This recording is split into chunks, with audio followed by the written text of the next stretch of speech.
Okay, so today is Tuesday, December the 10th, 2019, and I am sitting here with Kercie Jung. Unlike the track announcers that want to call you Kercie Jung. I wish they would get your name right. Well, they actually have. Of course, today when I talked to the Elite Signs, the girl I was talking to really messed your name up. Kercie Jung. Where did that come from? It's pretty clear. That's a C, not a G. But anyways. So how are you doing? I'm good. How are you? Good. It's end of the season, off season. So while we're on that subject, how did you finish your season this year? It wasn't the best, but I mean, it wasn't the worst. It could have been better, but we got 7th in points. We're shooting for maybe a top 5, but it worked for what we had in the car and what we were working with. So you finished 7th out of like 21, 22 drivers. So I call that pretty amazing because that's top third of the field. Just for people who don't know your statistics, first race you had a 6th place, second race you had a DNF where you finished 16th, no fault of your own. Third race you finished 9th, fourth race you finished 9th, fifth race you finished 9th, sixth race you finished 8th, 7th, 8th race 8th, and last race 8th.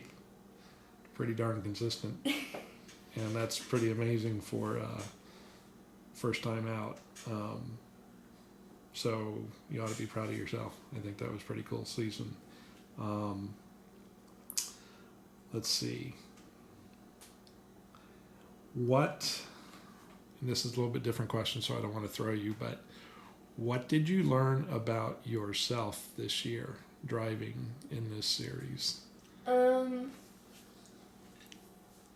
What I learned in myself was maybe that, I could definitely learn more things, and that what we have our point to, and then, what we extend it to. We don't want to extend it too far, and I think I might have, because I remember at the beginning of the season, I was like, I want to win a race, and that's what we're shooting for. When at maybe mid-season, we ended up, just wanting, a top 5, because we had consistent top 10s, but never, the highest we got was 6th, which wasn't bad, but it wasn't what we wanted. Right. So I had the chance to watch every lap, and it looked like you gained so much confidence, not only in the car, but I think also in racing the other drivers, even I think in your own abilities. I could see a difference throughout the season, and especially at the end of the season when we had the in-car cameras. And I remember one race where you were taking it easy the first half, and then the second half they let you go, try to finish as best as you could. And I remember racing told you, okay, time to go, do whatever you got to do. And it was funny because I watched you, and it's like you changed. You were almost like you had this mission. Now I've got to go do the best I can. And I think one of the things I was impressed with is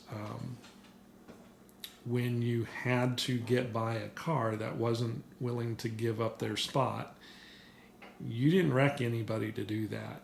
I mean, you kind of seemed like you developed a lot of car control, or throttle control, whatever you want to call it. But you had, I think you got a much better feel for driving these bigger cars and maneuvering them and knowing what you needed to do and just how much.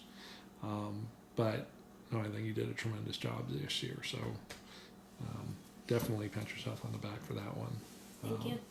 And I think obviously your dad and all the other people that were helping you out did a tremendous job keeping you out there and keeping the car going and going in the right direction. So